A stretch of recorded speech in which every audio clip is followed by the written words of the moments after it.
Hello, welcome. Good evening. Thank you for joining our Modality Facebook Live. We're here this evening joined by Dr. Nick Bird, Vipan and Helen. Thank you very much for joining us, and a warm welcome to you as well. So our Facebook Live this evening follows on from Knowing Your Numbers, which was the national diabetes from last week, I think, just sort of raising awareness. And so this is sort of an all-encompassing heart disease info, and just give you a bit of information with regards to how you can possibly help yourself to live better and much more of a healthier lifestyle. So without further ado, I will hand you over to Dr. Nick Bird. And just to let everybody know that the video afterwards is available as a version. It will be on YouTube, and it's also available to play back. So please don't worry if you're not able to stay on the live now whilst we want you to stay. Please feel free to add any comments in the comments box on the Facebook Live, and we will do our best to answer your questions. Handing over to Nick. Thank you.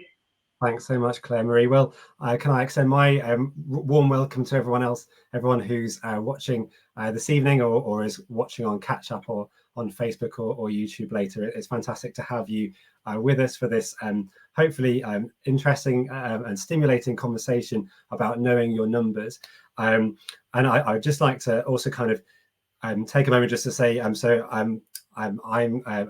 a GP and a partner in Modality in AWC, which is in the Keighley, Haworth, Skipton, Silsden, Cross Hills area in West Yorkshire. But actually, we're part of a national group of GP partners. We're not owned by anyone. It's a GP partnership, just like GP practice all around the country.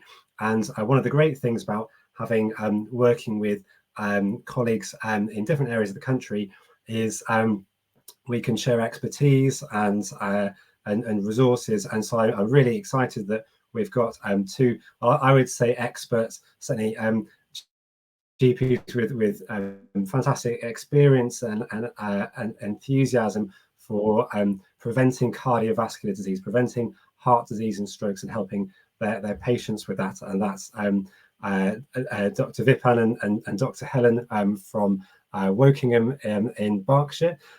So just showing that we are a national group of GPs working together.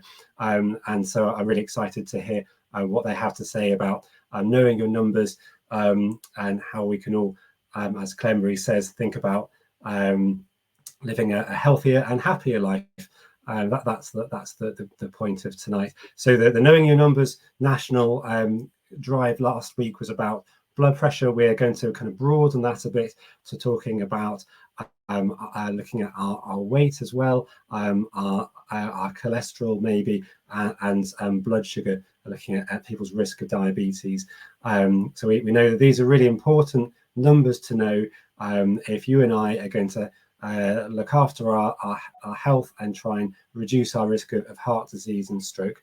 I work 1 day a week in the local hospital in the cardiology department, seeing people who have heart disease of different kinds, and I'm really struck that in many cases that heart disease is preventable, and it's never too early or too late to start doing things to try and self-care more and to live a healthier, happier life, and try and prevent heart disease and stroke. So without further ado, as they say, prevention is better than cure, and who else better to talk to us about that than Helen and Vipan? Over to you guys.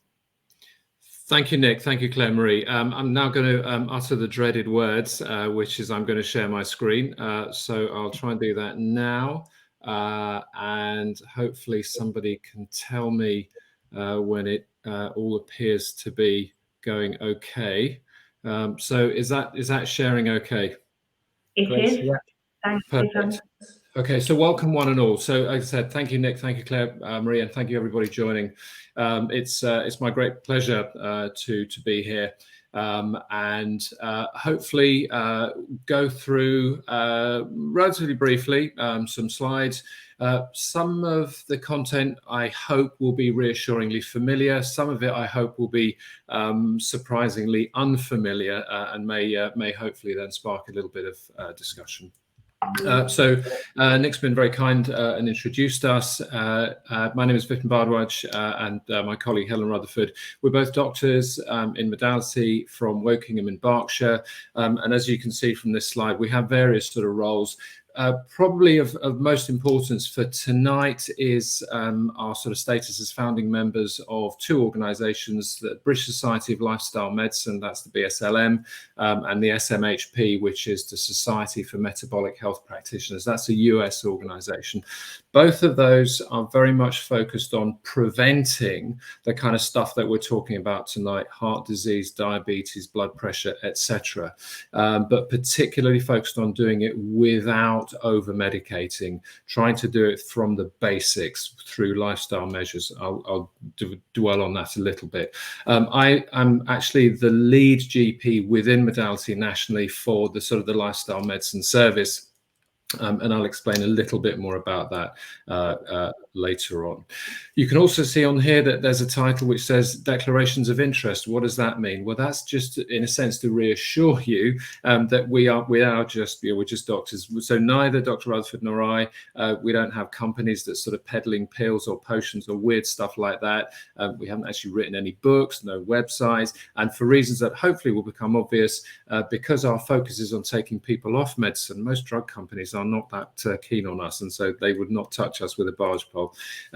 So maybe a slightly surprising next slide. What are your goals? Now that's really to, in a sense, to sort of maybe push you into thinking a little bit about why you're here tonight. So we always ask this of patients: what are you hoping to achieve? You've given up some time on a Tuesday evening. Why? What are you hoping to get out of this? Some of you may simply be curious, about learning a bit more. Some of you may have been diagnosed with something, maybe high blood pressure, or maybe even heart disease recently, or maybe there's a relative or a friend and family. So this is, or some of you may just simply want to feel a little bit healthier, maybe without recourse to medication. So just think about those things, maybe write them down. And as you hopefully progress towards better health, you can just sort of keep yourself relevant to your own stated sort of goals. So this is entitled Heart Disease, Knowing Your Numbers. So we're going to go through some numbers. So for those of you who are a little bit allergic to numbers, maybe you want to just sit down. Now, heart disease, what do we mean by that? Well, generally, when you hear a medical person talking about heart disease, it's usually a reference to what is called coronary artery disease. So every cell, every organ in the body has to have a blood supply. The blood is delivered to those organs and cells by pipes. Pipes in medical speak are arteries. The heart itself has its own pipework, its own arteries. And if those arteries get narrowed, the blood supply to the heart is restricted. And that's bad news. We don't want that to happen. And as you can see, heart disease is a really big deal. It's the #1 killer in the country. Nearly 70,000 people a year are dying of heart disease. So we're interested in the causes, aren't we? We would be. Now, some of those are things that we don't really have that much control over. Genetics, as they say, you can choose your friends, you can't choose your family. So genetics are things that you may not have much control over. I suspect many people are not really aware of how big a factor economics are. There are certain parts of the country where life expectancy is 10 years less than in the more well-heeled parts of London and the southeast. Now, that's not something that the NHS can fix. That is down to His Majesty's, I almost said Her Majesty's, His Majesty's Treasury. So environmental factors such as poverty are a big deal. But then there are some things which are definitely within our control. And by our, I mean yours as the patients and us as the doctors. So you can see here, roughly a third of all sort of cardiac and cardiovascular disease deaths could be attributed to poor diet and lifestyle. You'll see that most of my slides at the bottom have a reference. So if you're watching this back on YouTube or on sort of playback, you'll be able to check out those references and sort of see the source material. So we're going to now just spend a little bit of time on those things that are in our control, and we call those modifiable risk factors. Again, at the bottom of this slide, you can see there's a reference, and this is a reference to, in my view, one of the finest bits of medical research of all time. I'm slightly biased, perhaps. So this is trying to work out what are the most important risk factors for heart disease. And perhaps, maybe to some of your surprise, one of the most important things, and perhaps possibly the most important thing, is just carrying too much fat around our waist, or in sort of medical speak, a raised waist to hip ratio. The second is diabetes. I've put the third one, damaged kidneys, in sort of lay language rather than medical language. In medical speak, we call it something else. But what's really interesting is the number one cause of damaged kidneys is diabetes. High blood pressure tends to be lower down in the pecking order. Insulin resistance is a term that most lay folk will not have heard of, but basically diabetes and insulin resistance, or particularly type 2 diabetes and insulin resistance, are more or less the same thing. So these two things are connected. And then finally, blood fats. And again, the sharp-eyed amongst you may have realized I haven't written cholesterol here, because there may well be some doubt over whether it's really the cholesterol or perhaps whether it's other bits of the blood fat mix. Now, what's really interesting, if we say that the number one cause of damaged kidneys is diabetes, then practically all of these 6 factors are linked, and they are collectively called the metabolic syndrome. And you can look this up and you can see that metabolic syndrome is defined in quite a sort of a careful way by reference to waist circumference, blood pressure, diabetes / insulin resistance, and blood fats. So from that, to me, it seems relatively logical that we would, if we were looking to try and tackle all of these 6 major risk factors, we wouldn't necessarily have to go for 6 separate interventions. We could actually probably focus on 1 or 2 common things to focus on, and therefore be able to tackle all of these 6 risk factors. And then, just for completeness, I put in square brackets at the bottom a couple of important risk factors, but ones that may not be that modifiable. For instance, if you're going through the menopause, or you have been through the menopause, there's not that much one can do about it. It's an important risk factor for heart disease, but it may not be that modifiable. And if there is already existing heart disease, if you've already had a heart attack, unfortunately, you're at greater likelihood of having another one.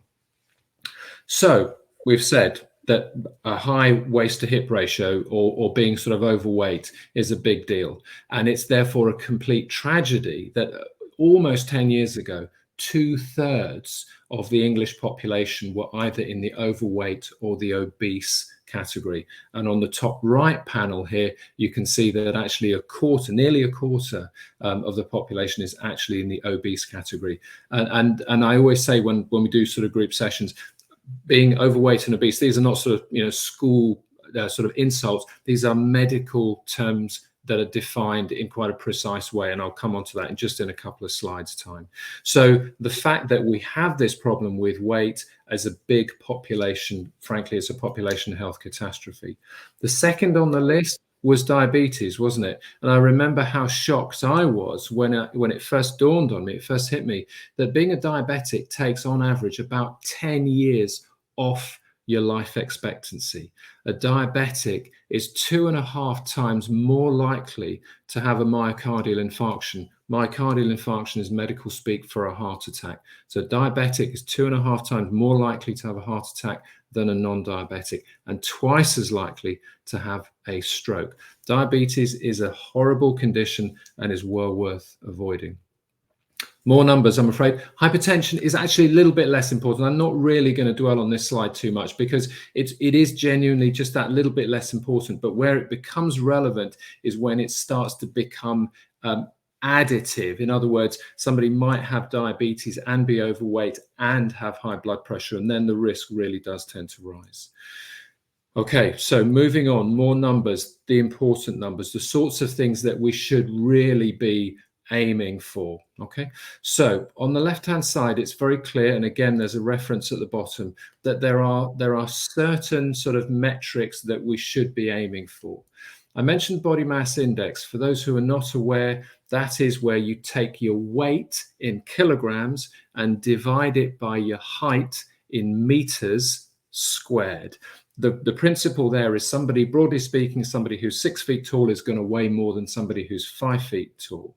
But that's why it's done as a sort of an index referencing how much sort of, in a sense, how much kind of weight and extra weight somebody is carrying. So there is there appears to be an optimum body mass index. We often abbreviate body mass index to BMI. We often say, Dr. Rutherford and I, to our patients that the most useful piece of medical equipment is a 90p tape measure. You get a tape measure, put it around the belly button, that is the anatomical waist. And again, you can see that there appear to be optimal waist measurements for men, and ladies, I'm afraid there is quite a significant reduction for optimal health for women. And then if you take it a step further, you measure the waist, but then you go down to the bony part, that's the hip, then it's a waist to hip ratio. And again, you can see that there do appear to be sort of best case waist to hip ratios. And again, just reflecting back on one of the earlier slides, this is a key risk factor for heart disease. This is really simple, and I can sum this up in a few words. Never, ever, ever become a diabetic. It's bad news.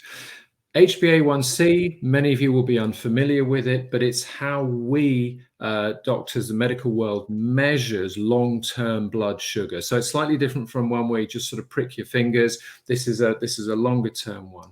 An HbA1c of 41 or less is normal, and I would say anything 42 and above is abnormal.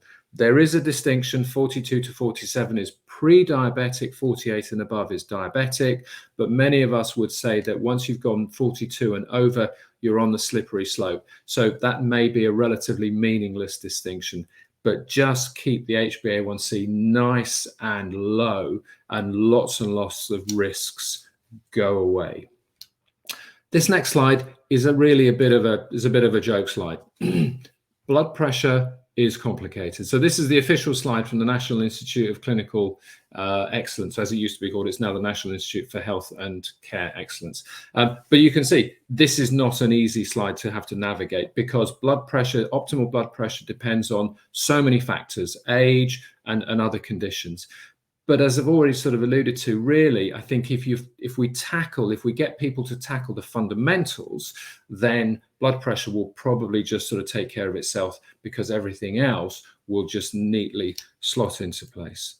Now, here is some numbers that you might be surprised to see on a presentation like this. Exercise, really important, but maybe not quite in the way that most people think.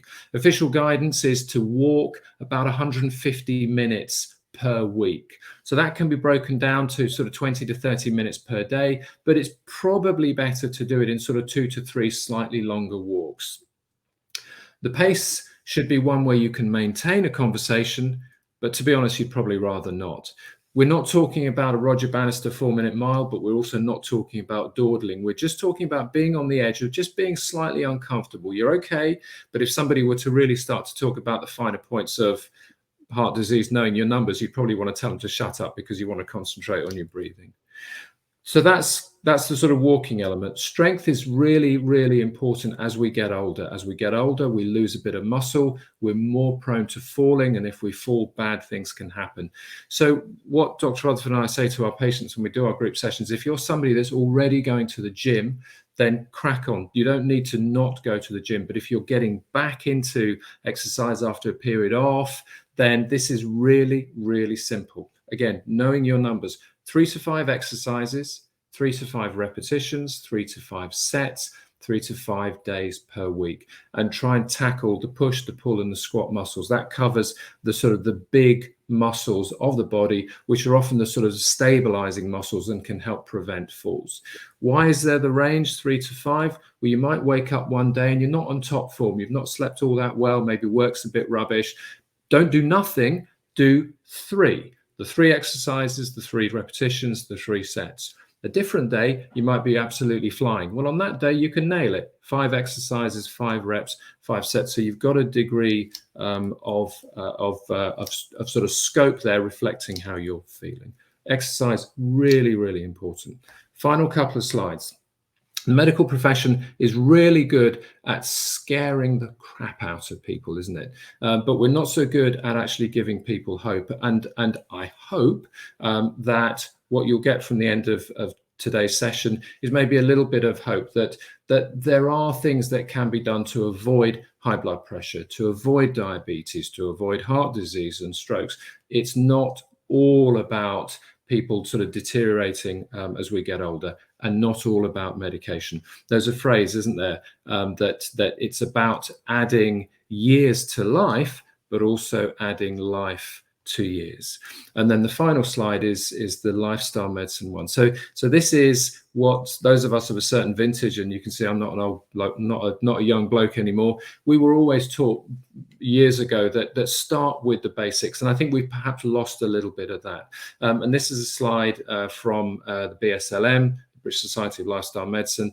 The basics, if we can actually do the basics reasonably well, it doesn't have to be expensive. It doesn't have to involve lots of funny sort of supplements. It's relatively straightforward stuff. Healthy eating, exercise, sleep is unbelievably important. We could probably do an entire Facebook Live on sleep.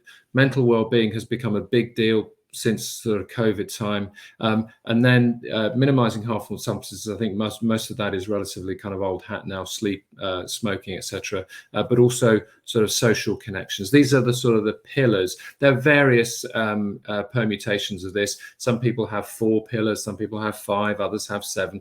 It's pretty straightforward stuff. And that is me done. I'll stop the presentation. Thank you, Vipan. Extremely informative. There are a few bits and pieces in there that I was unaware of, and hopefully it's been informative for everyone else. So thank you so much. I wonder if you just take a moment to just go through and answer some of the questions, if that's okay, before we move on to Helen.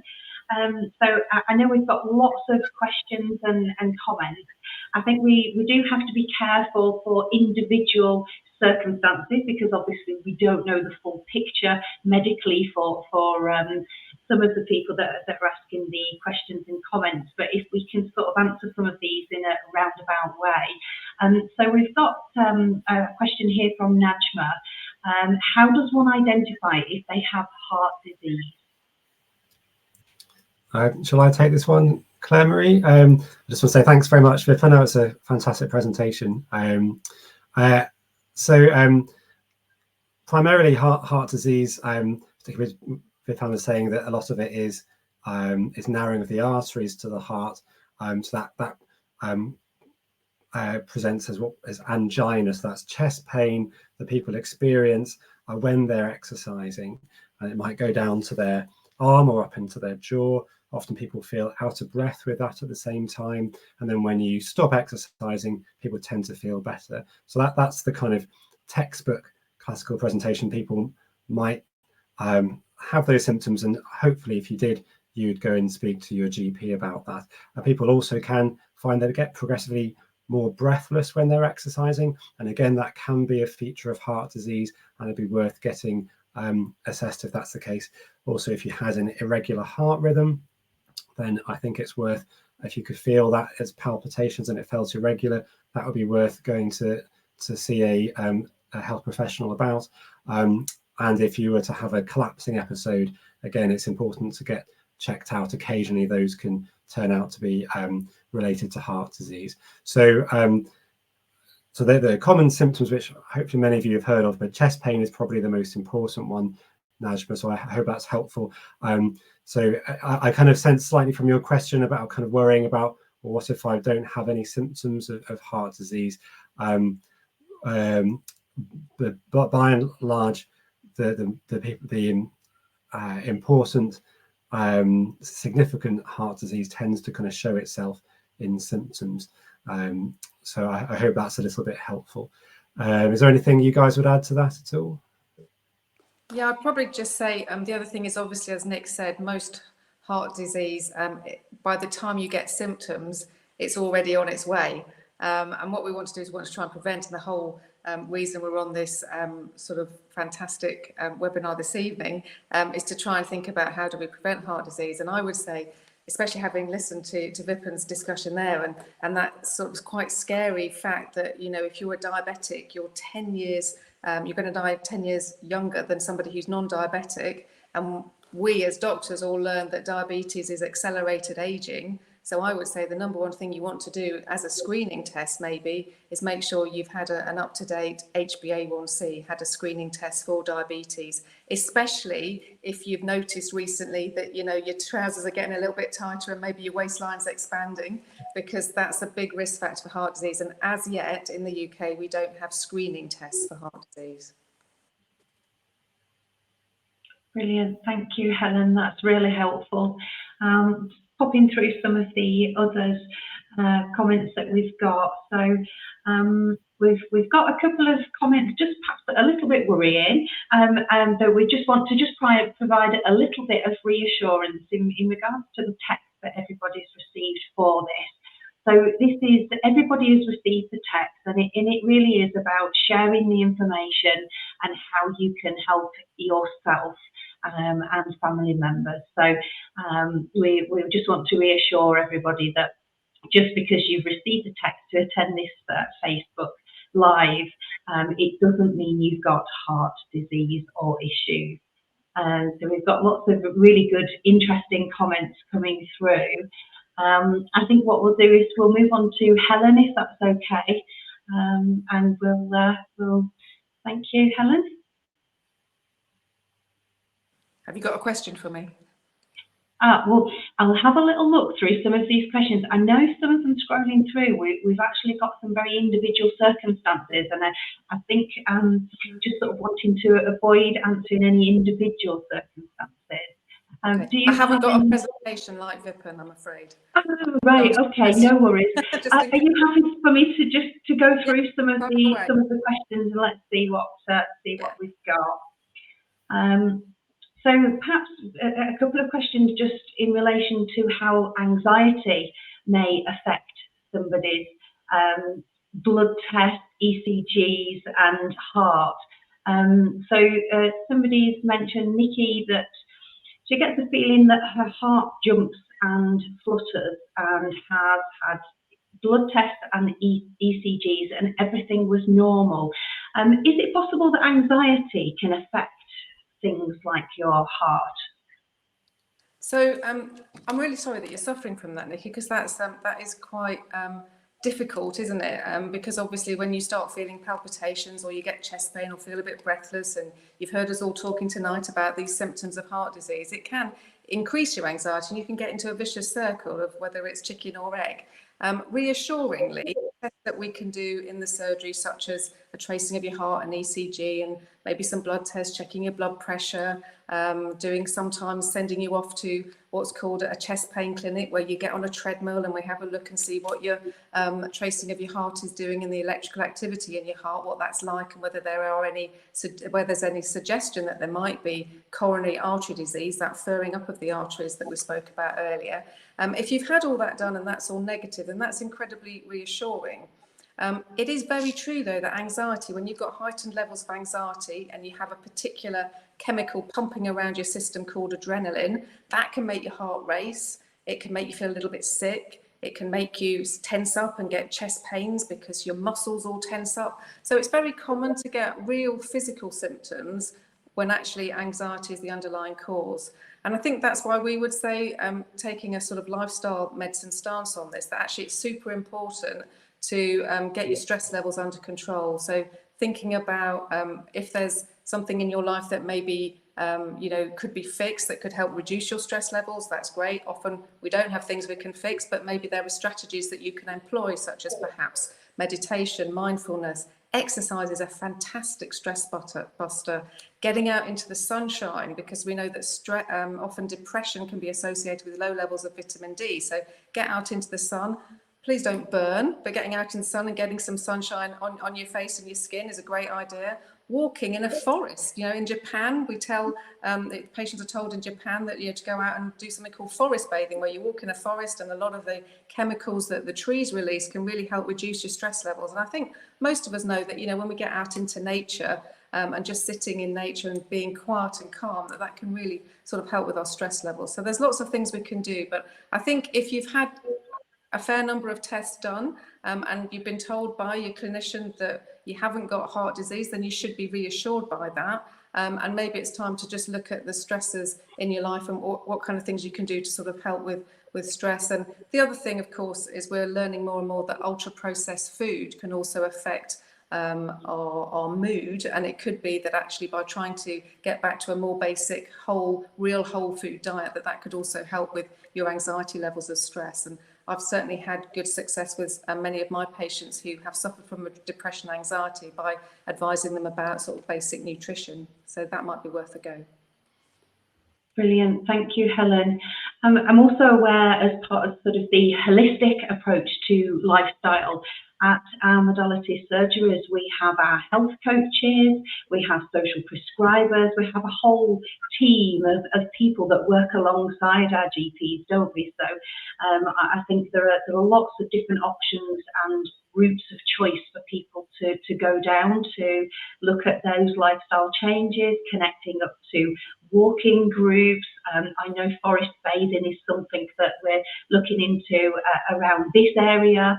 So there's a lot out there, and your team at your surgery can really help with help you navigate where the best place is for you. I know some of the comments here as well have talked about very low carb program. Can you tell us what that is and how that might be able to help? Is that am I taking that one on? Am I okay? That's fine. So I'm not sure whether that was a planted question or not. But some people may be aware that Dr. Rutherford and I are quite significant proponents of a low carbohydrate approach. And I was actually just sort of poking into the comment section, and I thought it may be a nice sort of segue, because there are a couple of questions there. Somebody's asked a question about how to improve sleep. Somebody's also asked a fairly pertinent question of what's a healthy diet.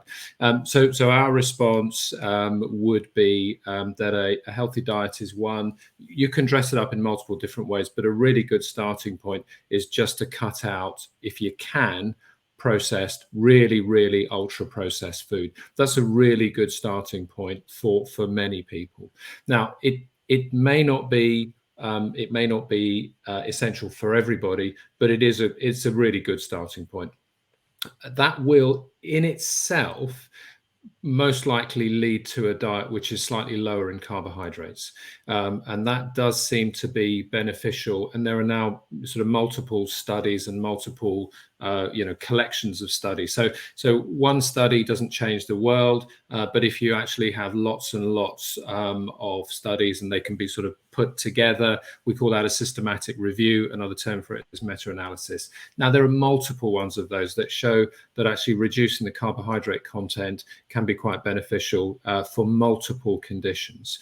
And so I would say that a healthy diet is one that is lower in processed food, particularly ultra-processed food. If you've got something on the packet and frankly you don't know what it's actually saying, that's probably ultra-processed food, and that's probably worth avoiding.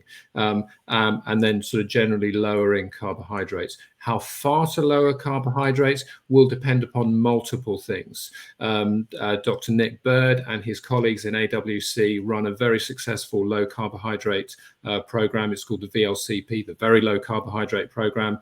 They've had amazing success in reversing people's diabetes. Dr. Rutherford and I run a similar program in Wokingham. Don't tell him, but we actually took it to AWC. Never mind. So that dates back to 2016, 2017. But actually, a low carbohydrate approach for diabetes dates back to 1865, not 1965. 1865. So this has been around for forever. Now, how does that sort of lead into things like sleep? Long, complicated thing, but generally speaking, glucose crosses the blood-brain barrier really well, and a lot of people find if they reduce their carbohydrates, they actually sleep better. Just mental focus is much better. There aren't those kind of ups and downs, sort of insulin swings. So there are lots and lots of sort of benefits. And the three of us, the doctors on this call, we run programs that are multiple sessions. So we're never going to be able to cover that in a session like this. We actually run multiple sessions for that. But if there is some interest, then I dare say we can put something on like this. And I always talk to way too long. No, that's great. Thank you, Vipan.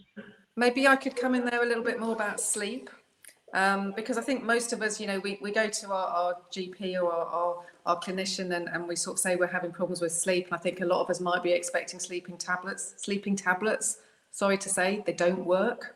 And often what we'll all be taught about will be sleep, what we call sleep hygiene, which is the things that we all know about, things like using caffeine. Some people can't drink caffeine after 12 without it disrupting their sleep pattern. Other people could eat at 11 o'clock, could drink at 11 o'clock at night. Keeping the room dark, not making sure your bedroom isn't too hot or too cold. And people focus on these, but one thing I've noticed people don't talk about is actually light, and how important light, daylight in particular, is to our natural body rhythms, our circadian rhythms. So what I would say is that if there's anybody out there who is having problems with sleep, number one, try and get yourself into a routine. So setting the alarm at the same time each day and the same time at weekends as well. Because what often happens is we get into a pattern by the end of the week and then we mess it all up by staying up late and partying all night and not getting up at the same time on Saturday or Sunday morning. So trying to stay into a routine, setting your alarm every day of the week at the same time. As soon as you get up, don't immediately reach for the caffeine. If you can, have a drink of water just to hydrate yourself, because you want to become a little bit dehydrated overnight. And get out if you can and look towards the sun. Now, don't look directly at the sun because we don't want you going blind, but look towards the east, get outside. If it's a bit cold outside, that's actually for the best, because just like having a cold shower can really wake you up, getting outside in the cold can also really help wake you up and get everything going. But looking towards the sun, there's an amazing hormonal reaction to the action of light on the back of your retina. It sets off this kind of cascade of hormones that means that later on in the day, around about 4 or 5 p.m, your body will then release melatonin, which is the hormone that helps us sleep. So it's really important if you can to get out and look at the light. Now, some of us do shift work, or a lot of us are a bit unfortunate at this time of year. It's starting to get very dark in the morning. So when we wake up at 6 in the morning, it's not very light. What you can actually do is you can get yourself a high lux light box. So you may have heard of them for patients, particularly who suffer from seasonal affective disorder, might have these sleep boxes or sleep lights. And high lux lights. And basically what you do is you just look at that for, say, 10, 15 minutes in the morning whilst you're having your cup of tea, perhaps a bit later on, rather than going outside. And then the other important thing is don't look at TV and social media and blue light late at night, because that is also going to disrupt your natural body rhythms. So I would say after about 9 p.m. at night, you really want to dim all the lights at home. If you can, have sort of more red light, because that's less likely to keep you awake. Try, whatever you do, not to put on a white, bright or blue light between 10 p.m. and 4 a.m. because that's more likely to wake you up. So the old-fashioned advice was, if you wake up in the middle of the night, get up and do something until you feel sleepy and then go back to sleep. Actually, you're much better off not getting up if you wake up in the middle of the night, maybe having a podcast that you could listen to help set you to sleep, listening to some music. Don't do anything that's visually stimulating, because that's more likely to disrupt your sleep pattern. So those are just a few little tips as an aside about sleep as well. I'll shut up now. Excellent. No, excellent. Thank you, Helen. That was really helpful. We'll take another look at some of the comments here. I think perhaps a pertinent one to the presentation maybe is, what's the best way to lose weight around your waistline? So when we look at the hip to waistline ratio, that sounds very pertinent. If anyone wants to help us understand that. Shall I take that one again? Please do. The reason it's so important that we try and lose the weight around our middle is that there's likely a correlation between having a big waist and having more fat around your internal organs. So something we call visceral fat, and that is a bigger risk factor for heart disease, okay? So what we would say is that actually following a lower carbohydrate approach is the best way to lose that visceral fat. And partly the reason for that is that we store fat in the body, in the cells. It's bundled up into a kind of protein, a compound that we call triglycerides. And that's part of when you have your blood fats checked, your cholesterol level, you'll also usually have your triglyceride level checked as well. And triglyceride is basically made up of 3 fatty acids. So they're almost like a capital E. There's 3 fatty acids, and then they're attached to a backbone of something called glycerol. And guess what? Glycerol comes from sugar in our diet, and sugar comes from carbohydrate. So you can't store fat if you don't have much circulating sugar, because you need to store the fat. It's basically bound up together with the glycerol. So what we know is that patients who are on a low carbohydrate diet actually have lower levels of fatty acids in their bloodstream because they're using the fatty acids in order to gain energy. So the sugar is all being, if you don't have sugar around, you can't really store fat as fat. And then when you need to release the fat, you have to if you don't have enough carbohydrate in your diet, you have to basically get some carbohydrate. In some ways, you break down your triglycerides. So actually, that's quite a good way of losing the fat. If you reduce your carbs, you tend to have less fat storage. And also what happens when you reduce carbs is you reduce your levels of insulin, and insulin is a fat storage hormone. So if you don't have as much insulin around, you're not going to store as much fat. You can actually access your fat stores. So, I would say definitely if you're a modality patient, join one of our diabetes reversal, diabetes improvement programs that we're running across all divisions. And they were our care management programs along with our social prescribers and our coaches. Claire Marie, can I? And that's great. There's a supplementary question.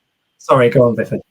I was just going to say, I just wonder whether that question was perhaps prompted by somebody who's maybe gone down the gym and been told, oh, you need to do 6 million crunches a day and then your waist will go away.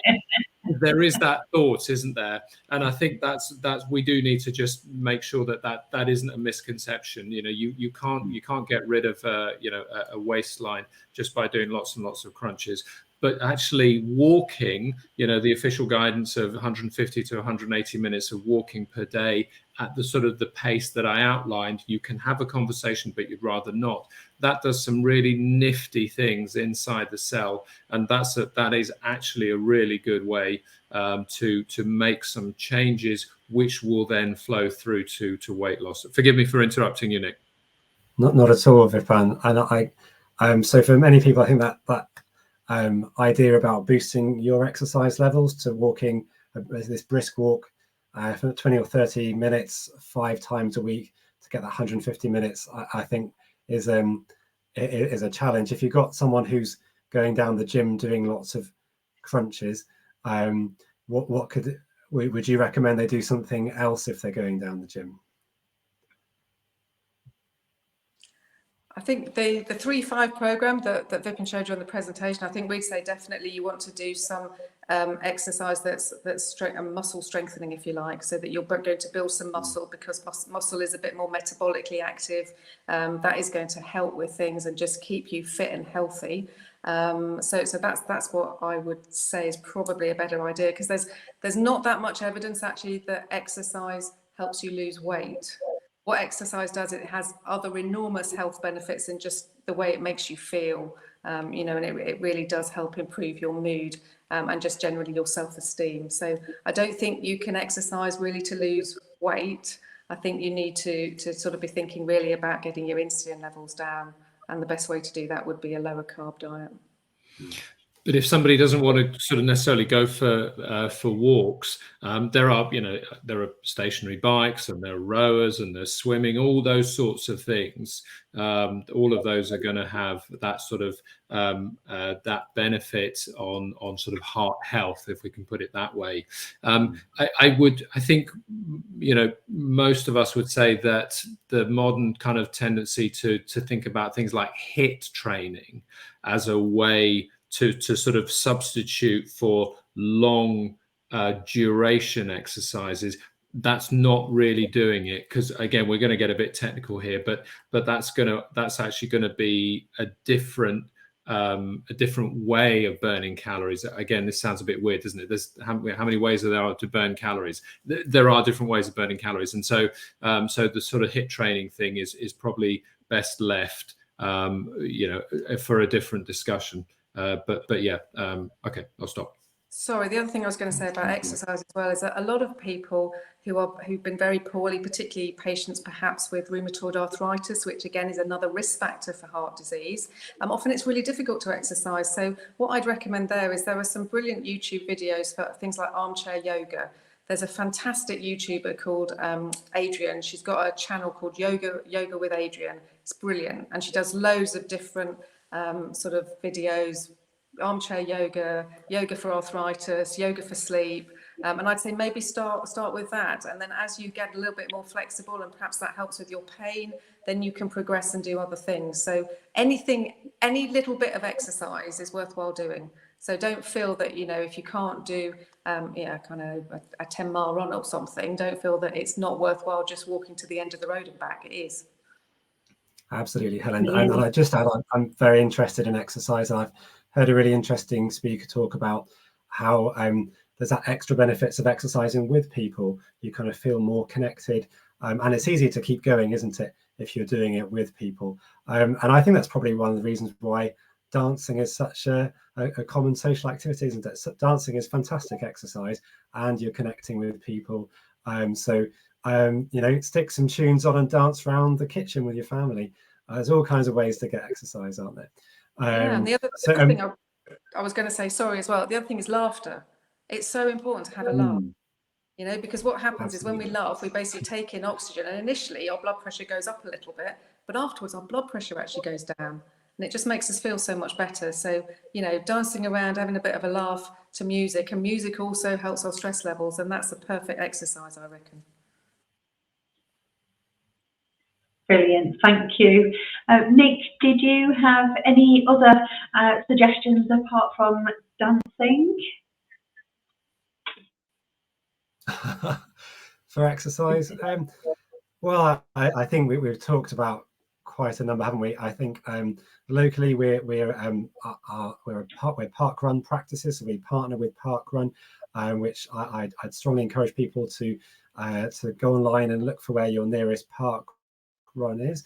So Park Run, I think, embodies that idea of exercise together, really. And the idea is that 9 o'clock on a Saturday every week in, 500 or more parks around the country and thousands of parks abroad, a bunch of people get together in a park, and some people run for 5 kilometers, some people walk the 5 kilometers, some people do a bit of both, but they're getting out, they're doing some exercise, hopefully having a bit of a laugh, and meeting up with people as well. So I think it's in parks, so it's in green space. We talked about the benefits about being surrounded by trees.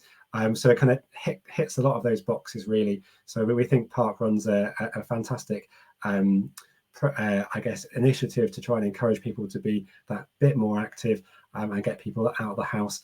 And even if you don't want to even do the 5K, you could volunteer. You could go along and volunteer, and that way you're getting out, you're connecting with people still. So we every now and then take over some of our local park runs in Keighley and Skipton. It's always a great event. So look out for Facebook for the next time we're doing that. Yes, and a great opportunity for volunteering at Park Run as well, isn't it? And meeting people. So I think you can actually take a look at the various park runs around the world on Google. I think is that the way that people would have a look at where their local park run is, wherever they are. I think they're all on Facebook as well. I found that a good way to, that's good information about where to go, where to park or get the bus to get there and so forth as well. I just wanted to pick up on a couple of questions, if that's okay, Claire Marie. There was, I think, a really important one I've asked myself, from Harry, says, what substitutes can you use to replace bread and potatoes to stop feeling hungry? So I really like to point out bread and potatoes are obviously starchy carbohydrates, rice and pasta, obviously, well, maybe not obviously, but those are also very high starchy carbohydrate foods. So, you know, the British lifestyle is meat, potatoes, and a bit of veg, isn't it? So what on earth are you going to eat instead of that, Helen and Vipan?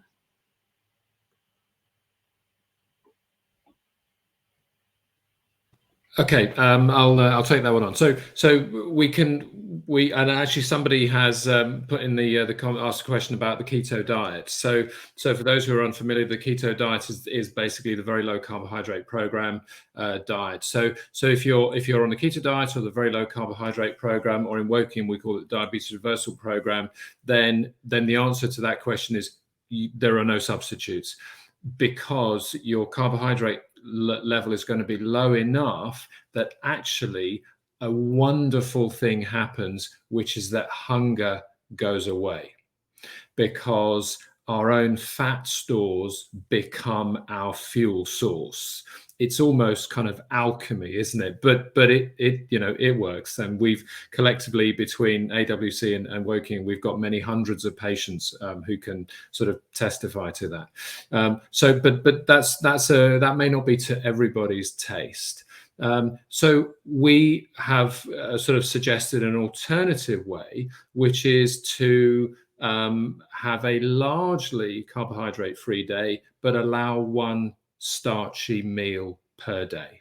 So just a normal meal, whatever your normal, you know, bread, potatoes, rice, noodles, pasta, whatever it might be.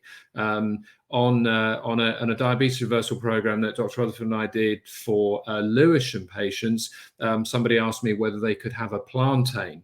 And that revealed my ignorance, because I didn't know what a plantain was. So I had to look it up. So now I know what a plantain is. So you can have a plantain, one meal a day. So your carbohydrate level will be down. So, you know, breakfast and lunch may be carbohydrate free, but the evening meal may be a normal one, and the carbohydrate level will just be low. So that question, in a sense, will sort of disappear, because there will be a relatively fixed way to eat. And what we often say is life is way too short for counting, measuring, weighing, all of that stuff. That's how, you know, a lot of these sort of diets, they fail. So that may be a way to do it. Now, I should probably explain why it is that carbohydrates may not be great for heart health. It's been known about since the 1950s that glucose, brackets, sugar, actually damages protein. The researcher, the American researcher that found that out when she was experimenting on mice and rats, at that point promptly gave up having sugar in her diet, because she said, it's causing cancer to my mice and rats. Why the hell would I carry on eating it? So this has been known about since the 1950s. So the question, the answer to the question is that allowing perhaps one starchy meal a day will be okay, and it will have almost certainly sufficient benefits. I hope that helps. I think maybe the other thing to say as well is that when you are on a lower carbohydrate, or especially if you're on a very low carbohydrate diet, the foods that you are having are more satiating. They make you feel fuller. So what we say is that protein is non-negotiable. You need to be making certain that you're having about 60 to 80 grams of protein a day. That, you know, not many people can eat a lot of protein without feeling full. Also, because you're reducing your carbohydrates, that means you do have to increase your healthy fats, and fat is more satiating. So you are less likely to feel hungry, and you're less likely to miss things like bread and pasta. If you really need, say, I don't know, you want to have your curry and you need something to put that on, then a really good substitute for, say, rice would be cauliflower rice. You basically just get a cauliflower, chop it all up, you put all the spices you put in a normal rice dish, and you fry up your cauliflower. And you know, a lot of people, a lot of our Asian patients in particular, have used that as a way to go low carb, and have found it quite easy. They've still been able to maintain their usual diet that way. Excellent, thank you. I think I'm very aware of time, and we're maybe sort of getting towards the end of the live. So as we near the end of the live, I think it's probably a good idea just to remind everybody that the video will be available as a video version. If you've missed the live, please don't worry. You can watch it back, and it will also be added to the YouTube channel as well, so you can look through. I can see there's so many wonderful comments and thank yous, and lots of people helping and encouraging support and sharing links in the comments. And so obviously you'll be able to scroll back and view all of those, as well as the presentation as well. So I think as we near the end, maybe just one more question that I can see here. So it was in relation to various testing and the holistic side of the lifestyle and perhaps weight management and heart disease.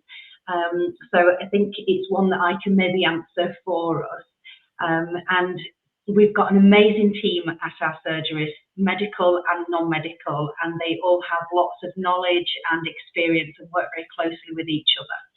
So I think if you have any questions in regards to what's available at your surgery, what's available locally in your community, I think your surgery will be able to help you with that. They'll be able to help you navigate to the right support for you and your circumstances. So I think without further ado, we will bring the live to an end. I just want to say thank you so much to Nick, Vipan and Helen. Really informative, lots of information that's been really helpful. And thank you for joining us. And thank you everyone for your wonderful comments. We hope to perhaps bring another Facebook Live soon. Look out for the next event, and take care, everyone. Thank you very much. Take care. Have a nice Thank evening. you so much for inviting. Bye. Bye.